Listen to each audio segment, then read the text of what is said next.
Everyone thinks of changing the world, but no one thinks of changing himself. Quoted by Leo Tolstoy. Hello and welcome to CPW world video chat series. मेरा नाम है गीतू राठौर। आज हम आए हैं कल्याण के बहुत ही फेमस आर्ट स्टूडियो में, जिसका नाम है ज़ीरो डिग्री। यहाँ हम मिलेंगे मिस्टर मोहम्मद मोशीन से, जो ज़ीरो डिग्री के फाउंडर और डायरेक्टर हैं। हम जानेंगे उनके कुछ लाइफ जर्नी और प्रोफेशनल जर्नी के बारे में।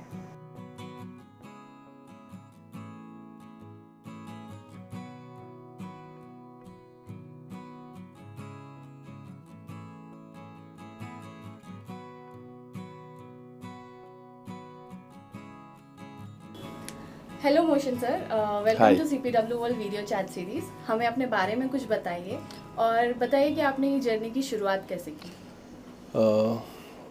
मेरा नाम मोहम्मद मोशीन है और मैं founder of zero degree dance and fitness institute. मेरा खुद का एकेडमी चलता है ऑल ओवर कल्याण में और मेरे 6 ब्रांचेस है पूरे कल्याण पे। मैं खुद 12 ईयर से डांस सिखा रहा हूँ एंड खुद डांस 15 ईयर से कर रहा हूँ मैं। और मेरे अंडर अब तक 20 to 30,000 स्टूडेंट्स को मैं सिखा चुका हूँ। और मेरे स्टूडेंट्स आज बॉलीवुड इंडस्ट्री में काम करते, सीरियल में, शोज़ में, मूवीज़ में एंड रियलिटी शोज़ में। तो मेरा मेन एम था डांस को लेकर, जो मैंने प्लेटफॉर्म ने पाया वो मैं अपने स्टूडेंट्स को देना चाहता हूँ। और आज के दिन में भी मेरे students DID little masters, super dancers, ये सब शोज़ में as an contestants, top 12 contestant as a perform कर रहे, आज भी टीवी पे सीख रहे, कर रहे और आगे बढ़ रहे। एंड काफ़ी बच्चे मूवीज़ कर चुके, वरुण धवन के साथ, शाहरुख खान के साथ, सलमान खान के साथ। तो मेन एम तो मेरा डांसिंग को लेकर ये था कि स्टूडेंट्स को यहाँ से कल्याण से बाहर निकालना है, उनको एक्सप्लोर करना है। जो यहाँ पर नहीं मिल रहा है उनको प्लेटफॉर्म, उनको यहाँ से लेके आके बाहर एक्सप्लोर करके उनको बड़े लेवल पे लेके आना, ये मेरा एम है। और एम था और ये है और करूँगा। हमें अपने फैमिली बैकग्राउंड के बारे में कुछ बताइए। आप कहाँ से बिलोंग करते हैं? Basically my mother tongue is Tamil, तो वी आर फ्रॉम तमिलनाडु। मेरे डैड है जो तमिलनाडु से मुंबई आकर यहाँ पर एज एन बिज़नेस स्टार्ट किए। लाइक प्लेटफॉर्म में वो फ्रूट्स बेचते थे एंड वो जो अम्ब्रेला के कवर्स होते ना, तो वो बेचते वो थे तभी। तो वहाँ से वो स्ट्रगल करके सर्वाइव करके then he got a job in railway में जॉब किए, फिर मैरिज किए। उसके बाद हम बॉर्न हुए, मैं और मेरा भाई सिस्टर। अब मेरे फैमिली में 5 लोग थे, जिसमें एक भाई है, एक बहन है एंड मॉम डैड। एंड अभी हमारा सबका शादी हो गया, तो अभी फैमिली हो गया, ब्रॉड बहुत बड़ा हो गया है।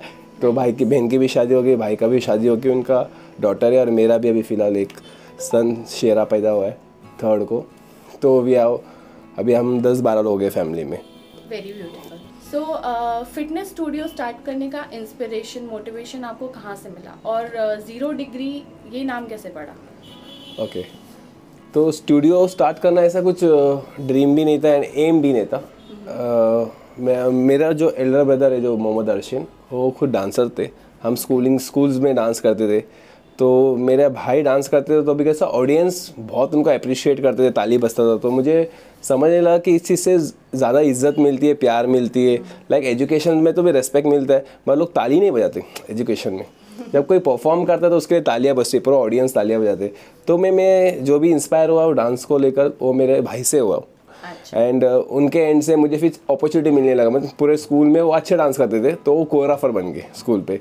मीन्स बच्चों को सिखाने में वो कोरियोग्राफ करते थे उसी उम्र में, 9th-10th में। तो मुझे भी उन्होंने 1-2 अपॉर्चुनिटीज़ दिए थे स्कूल के टाइम में।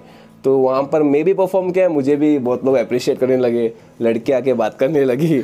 तो तब से मुझे लगने लगा कि हाँ, इसमें कोई चीज़ है तो इसको लेकर ही आगे करना चाहिए। देन इसके बाद मेरा ब्रदर जो है डांसिंग आफ्टर स्कूलिंग वो डांस प्रोफेशनली सीखने बॉम्बे जाता था, टेरेंस सर के पास 2-3 एकेडमीज ज्वाइन किए थे, मगर उनको सक्सेस नहीं मिल पाया। तो उनका वो अनसक्सेसफुल जर्नी देखकर मुझे हुआ कि वो कर नहीं पाए, वो मुझे करना है। तो फिर मैं खुद डांसिंग और बहुत खुद से सीखने लगा। देन मैंने एक एकेडमी छोटा ओपन किया था कल्याण में। तो वहाँ से मैंने 2010 में ओपन किया था एक एकेडमी। तो वहाँ से मैं सीखने लगा और सिखाने भी लगा। मीन्स मेरा वो 18 ईयर्स ओल्ड में था, तभी मैं सीखता भी था और सिखाता भी था। तो सिखाते सिखाते अभी आज इतने बड़ा एम्पायर खड़ा हो पाया। और ज़ीरो डिग्री का नाम कैसे पड़ा? तो शॉर्ट है, 0 डिग्री का मतलब ये है कि अभी लोग आते हैं यहाँ पर सीखने, ज़ीरो से आते हैं और हमारे यहाँ पर डिग्री लेके आते। ओके, तो short and simple 0 degree. Nice. आप अपने स्टूडियो में क्या क्या सिखाते हैं और क्या हर ब्रांच के सेम सर्विसेज हैं? हाँ, एक्चुअली हम फेमस है डांस को लेकर, डांस सिखाते हैं हम। तो डांस के साथ ही साथ मेरे स्टूडेंट्स लोगों को और भी चीज़ सीखना था एक्टिविटी लेकर, लाइक ड्राइंग, गिटार, और यहाँ पर वो सब सर्विसेज नहीं थे कल्याण में। तो हम क्या सोचे, हम हमारे एकेडमी में डांस के साथ साथ और भी बहुत एक्टिविटी सिखाए। लाइक अभी हम सिखाते dance, drawing, guitar, skating, karate, Zumba, yoga, ये सब एक्टिविटी यहाँ पर चलते। और सबके टाइमिंग्स अलग अलग है, सबके ट्रेनर्स जो भी यहाँ पर सिखाते सब प्रोफेशनल्स है, सर्टिफाइड ट्रेनर्स है, एंड बच्चे भी सब एक्टिविटी में सीखते हैं यहाँ पर। एंड यहाँ से एक्सप्लोर होते, मेडल्स जीतते, बहुत स्टेट लेवल में जीते हुए, बाद में डिस्ट्रिक्ट लेवल पे भी जीते हुए, और कुछ स्टूडेंट्स हमारे गिनीज वर्ल्ड रिकॉर्डर है। Oh wow. And Amitabh ji के हाथ से भी हमने अवार्ड लिया हुआ है बहुत सारे। 0 डिग्री के कितने ब्रांचेस अवेलेबल हैं यहाँ कल्याण में? कल्याण में 6 ब्रांचेस अवेलेबल है। कोविड से पहले 10 थे, तो ड्यू टू कोविड हमको कुछ ब्रांचेस बंद करना पड़ा। तो अभी फ़िलहाल 2022 में हमारे पास 6 ब्रांच है एंड 1000 प्लस स्टूडेंट्स है जो सीखते हैं हमारे अंडर। अभी जैसे कंपटीशन की अगर बात करें तो कंपटीशन हर बिजनेस में होता है। Yes. और ये एक तरह का बिजनेस ही है आपका। यस। तो आपको क्या लगता है कि आपके जो कॉम्पिटिटर्स हैं वो आपसे किस तरह अलग है और आप उनसे कैसे बेटर है? आपकी यूएसपी क्या है? मेरा यूएसपी सबसे बेस्ट ये है, मैं खुद बोलना चाहता हूँ, मैं सच्चा ही हूँ, मतलब ट्रूथ हूँ। मैं हमेशा कभी किसी को चीट नहीं किया हूँ स्टूडेंट्स को लेकर, या बिजनेस कर रहा तो बिजनेस में भी बहुत सारे, अभी आजकल के दिन में आपको पता है एजुकेशन में भी करप्शन चालू है, एंड डांस में भी कैसे लोग चीट करते हैं, पैसा लेकर उनको प्लेटफॉर्म नहीं देते, सिखाते भी नहीं। बहुत एकेडमीज ऐसे है कि लाखों रुपए लेके बच्चों को सिखाते नहीं। हम कम फीस में अच्छा सर्विस देते। और मेरा यूएसपी ये है कि पेरेंट्स को ये पता है कि सर का डांसिंग लेवल कैसा है और सर का कोरियोग्राफी लेवल कैसा है। बच्चों को मैं उनके टैलेंट पे पुश करता हूँ। लाइक डांसिंग में भी बहुत सारे वेराइटीज़ है, हर बच्चे के अंदर सेम डांस स्टाइल नहीं होता है, डांसर्स बहुत सारे स्टाइल्स होते हैं। तो मैं बच्चे के अंदर क्या क्वालिटी है वो देखकर और उनको उनके हिसाब से सिखा के और उनको उनके ही स्टाइल्स में आगे लेके आता हूँ। अच्छा, तो आपके स्टूडियो में अलग अलग ब्रांचेस में हर उसमें अलग अलग एज ग्रुप के लोग आते होंगे। यस। तो उस हिसाब से आप किस तरह उन पे फोकस करते हैं, कैसे उनको अपना टाइम देते हैं? या किसी हो सकता है किसी को ज़्यादा ज़रूरत होती है, किसी को कम ज़रूरत होती है ट्रेनिंग की, तो वो कैसे हैंडल करते हैं? अभी कैसे जब स्टूडेंट्स एडमिशन्स लेते हैं हम उन सबको नॉर्मल बैच में ही सिखाते। जैसे जैसे बच्चे सीखते हमको समझ में आते कौन से बच्चों में कितना भूख है, किसको आगे बढ़ना है, लोगों को मेहनत दिखते। ऐसा है कि काफ़ी बच्चे आते हैं एडमिशन्स लेते, थोड़ा दिन करके चले जाते, आपको भी पता होगा। मगर कुछ लोग ऐसे हैं कि यहाँ पर उनको एक ड्रीम रहता है कि उनको उनके पेरेंट्स को प्राउड फील कराना है, और रहते पुअर फैमिली से बिलोंग करते हैं, उनके पास फंड्स भी नहीं रहते जो फीस भरने। तो ऐसे बच्चों को देख के ही समझ में आता है उसको अंदर वो हाँ हंग्रीनेस है, हाँ मुझे करना है। तो उन बच्चों को हम सेपरेट बैच बनाकर उनको स्पेशल ट्रेनिंग देते हैं, जो पूरा दिन बच्चे यहाँ पर डांस सीखते। Like morning 10 AM to evening 10 AM 12 घंटे बच्चे डांस सीखते, और हम भी 12 घंटे सिखाते हैं। मैं खुद सिखाता हूँ यहाँ पर। तो आपके अलग अलग ब्रांचेस हैं, तो आप हर ब्रांचेस में अपना टाइम देते हैं? यस, मैं सब ब्रांच में जाता हूँ, विजिट करता हूँ, क्योंकि जब तक मैं नहीं देखूँगा मेरी नज़रों से तो तब तक वो बच्चा वो आगे से एक्सप्लोर नहीं होगा। तो मेरे बहुत सारे ट्रेनर्स हैं जो आउट ऑफ मुंबई के भी यहाँ पर आते सिखाते, यहीं पर स्टे करते हैं हमारे एकेडमी पे। तो प्रोफेशनल ट्रेनर्स हैं जो बच्चों को ट्रेन करते, और हम डिस्कस करके हम सब बच्चों को हम एक्सप्लोर करते अपने सबके ब्रांचेस में जाके। हम हर एक ब्रांच का नेम्स अलग अलग है, और हर एक ब्रांच में प्रोफेशनल ट्रेनर्स है जो हमारे यहाँ पर है, आउट ऑफ मुंबई से भी और फ्रॉम मुंबई कल्याण से भी बहुत लोग हैं। तो वो लोग ट्रेन करते बच्चों को, देन वी मीट, एक मीटिंग होता है, तो बच्चों जो बेस्ट है उनको हम लोग शॉर्ट लिस्ट कर उनको आगे बढ़ाते हैं फिर। अच्छा, ओके। सो अब तक के 0 डिग्री के काफ़ी सारे अचीवमेंट्स रहे हैं, तो उसके बारे में कुछ बताइए। अचीवमेंट्स में मेरे अचीवमेंट से ज़्यादा अभी मेरे स्टूडेंट्स के अचीवमेंट्स इतने बढ़ गए कि मेरे अचीवमेंट छुप जाते। ये तो बहुत अच्छी बात यस, एंड मैं चाहता हूँ कि मेरे बच्चे, एक टाइम में मेरे बच्चे मेरे नाम से जानते थे, आज मेरे बच्चों के नाम से मैं जानने लगा हूँ। बिकॉज वो लोग मेरे को इतना प्राउड फील कर रहा है कि जो भी शोज़ में कहीं पर भी जाते हैं, मैं तो नहीं रहता हूँ हर जगह पे, मतलब कोई भी बच्चा जाके खड़ा रहता है वहाँ पर तो लोग बोलते हैं कि हाँ इमोशन का लड़का है, बिकॉज हाँ वो बच्चा इतना टैलेंटेड एक्सप्लोर हो गया है, बहुत लोग टेलीविजन्स में आ गया, आजकल OTT ये सब चालू है, इंस्टाग्राम फेसबुक, पहले मेरे टाइम में ये सब नहीं था, मगर आजकल बच्चे छोटा बहुत मूव्स भी कर लेते हैं ना तो फेमस हो जाता है, तो मेरे को प्राउड फील होता है। और अचीवमेंट्स में तो मैंने तो स्टूडेंट आइडल विन किया था 2014 में, ऑल ओवर इंडिया से एंड ऑल ओवर मुंबई से फर्स्ट रनर अप आया था। फिर उसके बाद मैंने काफ़ी सारे ऑडिशंस दिए, मगर मैं रियलिटी शोज़ नहीं कर पाया। मेरा ड्रीम था कि ऐसा डांस ऐसे रियलिटी शोज़ है, कोई टीवी में बड़ा प्लेटफॉर्म है, छोटा मोटा प्लेटफॉर्म में तो आया मैं DD नेशनल TV ये सब, मगर आज मैं जो नहीं कर पाया मेरे बच्चे कर रहे, एंड आई एम प्राउड कि वो ऐसे करते रहो, यही मेहनत करते रहो with the blessings of their parents. आज मैं जो भी हूँ और मैं मेरे मॉम डैड के ब्लेसिंग्स की वजह से ही हूँ ये जगह में बैठा हूँ आज, नहीं तो मैं यहाँ पर नहीं होता था। लोगों का प्यार और ट्रस्ट मेरे पाया है, वो मेरा सबसे बड़ा अचीवमेंट है। एंड उसके साथ साथ हमारे अचीवमेंट्स में बोलना चाहूँगा तो मेरे और मेरे स्टूडेंट्स के, तो जैसा मैंने आपको बताया कि हमने मूवीज़ किए, एड शूट्स किए एंड काफ़ी सारे प्रोमोस किए, तो हमने एड शूट्स में लाइक रणवीर कपूर के साथ किया हुआ है, फ्लिपकार्ट के रणवीर सिंह सर के साथ किया हुआ है। एंड मूवीज़ में हमने खुद प्रभुदेवा सर के साथ एक मूवी में काम किया जिसका नाम है लक्ष्मी मूवी, एंड उसमें मेरे स्टूडेंट्स भी थे एंड एज ए कोरियोग्राफर मैं उस मूवी पे कोरियोग्राफी किया हुआ है।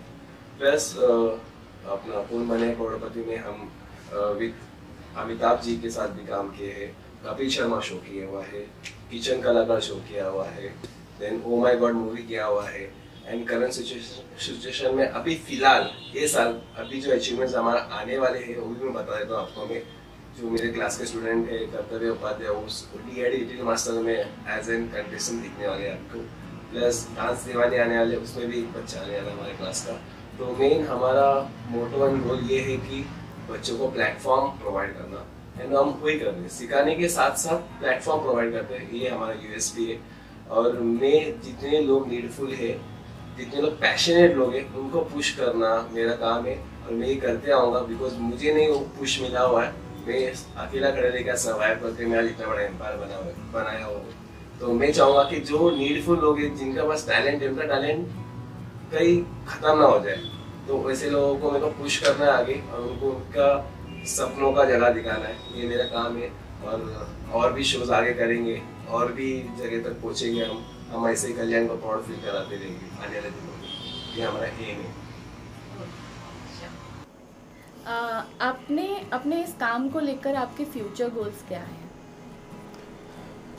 मेरा काम, मुझे डांस को लेकर तो बिजनेस तो करना नहीं था, मगर मैं रास्ते में पहुंच गया ड्यू टू कॉम्पिटिशन्स, हेटर्स, उन्होंने मुझे यहाँ तक पहुँचाया। और मुझे इसको बिजनेस से ज़्यादा ना, मेरा एक ड्रीम है कि मुझे डांस को और मेरी सिटी कल्याण को मुझे इंटरनेशनल लेवल पे लेके जाना है, इंटरनेशनल प्लेटफॉर्म में प्रेजेंट करना है अपना इंडिया को एंड मुंबई को। ये बहुत अच्छा थॉट है and all the very best for that. Yes, thank you so much.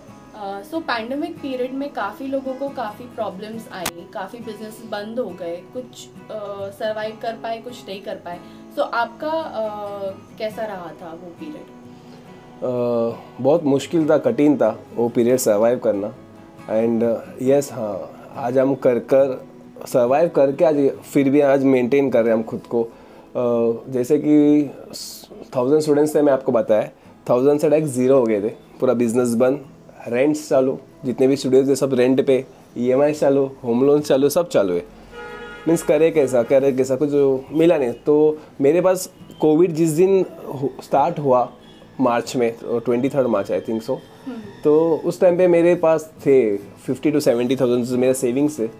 तो मैंने क्या सोचा कि हाँ, ये तो 2-3 दिन की बात है, उसके बाद रीस्टार्ट हो जाएगा। ये जो भी जर्नी है हमारा, जो बीमारी आए, लाइक स्वाइन फ्लू बीच में आया था इंडिया में, 1 हफ्ते के बाद चले गया था, तो मुझे लगा कि ऐसा हो जाएगा, ठीक हो जाएगा। तो मैंने 60-70,000 मैं और मेरी टीम ने मिलकर वो हमने जो लोग नीडफुल, जिनको ज़रूरत था ना, जो डेली खाना नहीं खा पाते थे, जिनके पास नहीं था, तो उन पुअर पीपल को हमने जाके सबको डिस्ट्रीब्यूट कर दिया। जितने भी पैसे थे पूरा हमने गए किराना में राशन वाशन लिया, सबको बांट दिए। तो फिर हम 4-5 दिन रुके कि हाँ ये स्टार्ट हो जाएगा वापस से, मैं नहीं हो पाया। 10 दिन रुके, 15 दिन, 2, 3, 4 महीना नहीं हो पाया, तो हमने एक डिसीजन लिया कि हमारे पास ही पैसे ख़त्म हो गए थे अभी, तो हम नहीं सर्वाइव कर पा रहे थे। मेरे साथ मेरे मॉम डैड रेलवे में तो आ जाता था, पर मेरे जो स्टाफ जो ट्रेनर्स यहाँ पर रहते हैं ना, आउट ऑफ मुंबई जो आए थे, तो उनका कैसा चलाओ, तो वो चीज़ के लिए हम यहाँ से कल्याण वेस्ट में एक मार्केट है, वहाँ से फ्रूट्स लेके आते थे अर्ली मॉर्निंग 4 बजे जाके, एंड मैं मेरे स्टूडियो के बाहर ही मैं और मेरे स्टाफ्स खड़े लेके बेचते थे, बिकॉज उस टाइम में कुछ बेचना अलाउड नहीं था, सब बंद था, एंड फ्रूट्स के लिए मना नहीं करते थे। मॉर्निंग 11-12 तक चालू था, पुलिस लोग कुछ बोलते थे। मैं खुद अपना शर्म छोड़कर मैं खुद खड़ा रहता था मेरे स्टाफ्स के साथ, एंड हम फ्रूट्स बेचते थे, या जो भी पैसा प्रॉफिट्स आते थे उससे मेरे स्टाफ्स यहाँ पर रहकर खुद को सर्वाइव कर रहे थे खाकर। तो ये चीज़ होने के बाद फिर वापस से रिस्टार्ट होगा, फर्स्ट वेव आ गया, तो 0 स्टूडेंट से फिर हमने ऐसा 0 डिग्री है, वापस से 0 से स्टार्ट किया लाइफ को। जो 10 साल पहला मैंने देखा था वो वापस से उस दिन देखना पड़ा मुझे कि एंड स्ट्रेस हो गया था वापस रिस्टार्ट करने में, क्या होगा, 3 बच्चे आने लगे, फिर वापस से सेकेंड वेव चालू हो गया, फिर नीचे गिर गए हम लोग, मीन्स चढ़ते चढ़ते सीढ़ी बार बार गिरना, सेकेंड टाइम में तो पूरा ही टूट गए थे हम। अभी करें क्या, तो अदर स्टाफ्स तो मेरे चले गए अपने अपने गाँव, बिकॉज उनके पेरेंट्स को भी कोविड हो गए थे, मेरे पेरेंट्स को भी कोविड हो गए थे। दैन उस टाइप में देखकर वो मॉम डैड को सिचुएशन में ऐसा लग रहा था कि क्या होगा, बहुत बुरे दिन देखे, मगर जो भी ऊपर वाले की दया की वजह से आज हम खड़े एंड आज भी फाइट कर रहे, और इसके आगे जितने भी वेव आएंगे हम फाइट करेंगे, और हम इंडिया के सब लोग मिलकर जीतेंगे और आगे बढ़ेंगे। यस। सो आपकी काम में काफ़ी प्रॉब्लम्स भी आती होंगी, तो इसमें आपको फैमिली आपकी किस तरह सपोर्ट करती है ताकि आपका काम अच्छे से चलता रहे? आप कई बार होता है मेंटल सपोर्ट की ज़रूरत होती है, तो फैमिली कैसे सपोर्ट कर पाती है आपको? काम में तो बहुत सारी दिक्कतें आती है, मुझे मेरे स्टाफ्स लोग सपोर्ट करते हैं, स्टाफ्स भी मेरे फैमिली है, एंड मेरे जो फैमिली है घर के लोग, मेरे मॉम मुझे बहुत सपोर्ट करती है। डैड तो इतने दिखते नहीं, वो डैड अपने जॉब पे बिजी रहते, पूरा दिन मॉम घर पे, तो मॉम मुझे देख के समझ लेती है इस स्ट्रेस में कुछ तो हुआ है, आज इसने कुछ तो किया है, कुछ तो हुआ है। तो मॉम फाइनेंशियली भी सपोर्ट करती है एंड मेंटली भी सपोर्ट करती है। फाइनेंशियली का टाइम ऐसा भी आता है, हम इतने बड़े फैमिली से बिलोंग नहीं करते, तो जो मॉम के पास जो गोल्ड मंगलसूत्र रहता है वो फाइनेंशियली वो हेल्प करते, कभी भी लोन्स रख के क्लास का रेंट पे करना है, कभी कभी बिजनेस का स्लैग होता है, कभी नीचे मतलब शेयर मार्केट से ऊपर नीचे होता है, बच्चे आते हैं, रेनी सीजन हो गया तो नहीं आते, तो उस टाइम में रेंट भरने है बहुत इशू होता है, तो भी मॉम बोलती है गोल्ड रख ले, ये रख लेना बाद में। उनको ट्रस्ट है कि हाँ मेरा लड़का है, ये वापस भी दे देगा लाकर, तो उन्होंने मेरे को उस टाइम से आज तक भी कभी भी मुझे कुछ लगे तो देते ही, अपने गोल्ड निकाल के देते। अभी 1 वीक पहला भी उन्होंने दिया था, तो होता है सब, मतलब बहुत अच्छे सपोर्टिव है कि मुझे ऐसा लगता है कि मुझे जो मिले ना मेरे मॉम डैड, ऐसा हर किसी को मिलना चाहिए, क्योंकि हर कोई अपने बच्चों का ड्रीम्स के पीछे फॉलो करने नहीं बोलते, सब बोलते हैं एजुकेशन में फॉलो करो, पढ़ो, देन आगे जॉब पे लगो, रिस्क होता है ना बिजनेस पे। तो मेरे को जो मिला है मॉम डैड वैसे ही सबको मिलेगा ना, तो हर कोई टैलेंटेड लोग आगे जा सकते हैं। बिल्कुल। सो अभी जो नए एंटरप्रेन्योर्स हैं उनके लिए आपका क्या मैसेज रहेगा कि वो किस तरह अपने आप को मोटिवेटेड रखे और अपने काम को लेकर आगे बढ़े? तो इस चीज़ को आपको आगे बढ़ाना है तो 3 चीज़ मेंटेन करना पड़ेगा, हार्डवर्क, विल पावर, डेडिकेशन। आपको डेडिकेशन के साथ आप जो भी मेहनत कर रहे हो, जो भी काम कर रहे हो, सच्चाई होके करोगे ना तो आपको कोई नहीं रोक सकता है। आप सही रास्तों में रहोगे ना, ऊपर वाला भी नहीं रोक सकता। अगर आप गलत जाओगे कहीं पर तो आप कभी आगे नहीं बढ़ पाओगे। तो आप खुद को मिरर पे देखना और आप खुद को सवाल करना कि आप सच हो क्या झूठ हो, तो आपको आपका जवाब आपके मिरर से आपको मिल जाएगा। आपको लोगों से पूछने की ज़रूरत नहीं। एंड आप अगर सही कर रहे हो तो आपकी बिजनेस में आप ऊंचाई छू हो गई, कोई नहीं रोक सकता है। सो इसी थॉट्स के साथ हम लोग अब अपना चैट शो ख़त्म करेंगे और थैंक यू सो मच हमारे। Thank you so much Geetu, and nice to meet you. मुझे बहुत अच्छा लगा आपसे मिलकर, एंड आज मैं कुछ सीख रहा हूँ आपसे, एंड मुझे भी आपके बारे में जानकर आपसे काफ़ी कुछ सीखने को मिला है। हम लोग एक दूसरे को काफ़ी टाइम से जानते हैं, लेकिन आपकी जो जर्नी रही है उसके बारे में जानकर एक अलग मोटिवेशन मिला है। So thank you for that. Thank you so much. आपकी जर्नी के लिए भी all the best. Thank you so much.